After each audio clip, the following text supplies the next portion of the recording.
what is social media control versus traditional media?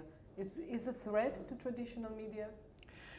It looks like a threat from a distance, because if you're in mainstream media, you are one sender and you're used to having an audience of a couple of 100,000 and millions that usually also don't talk back. They are an audience that just sit there. Now you have millions of little publishers, individuals who are not paid to do that, who do not always have an agenda, who do not always check their facts, stuff like that. So your first reflex would be that this is a threat to this industry. And then it depends on how you react as a publisher. Obviously there are a number of publishers who are completely clueless. They do not find new ways to attract the audience, and they need the audience for the advertisers, which is in a lot of cases a big part of the revenue. On the other hand, there are publishers who understand that this audience can actually help them do their job better. Like, for example, it's never been so easy, since so many people use Twitter, to find people who are actually...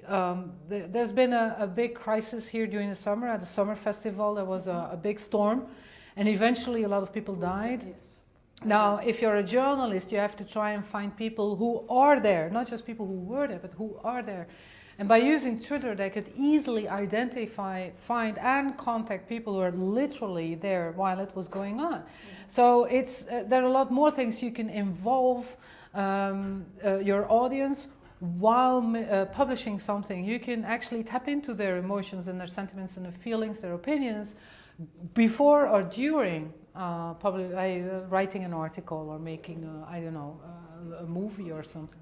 And afterwards, of course, and that's what a lot of journalists are already doing, is that you can even individual journalists can have their own audience now.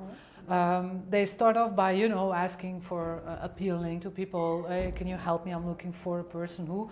But afterwards, when their article is published online, which it often is, they will distribute it to the same audience. So instead of losing an audience, a publisher who gets this actually gains new audiences. They're all small ones, they're not, one big audience like in the old days.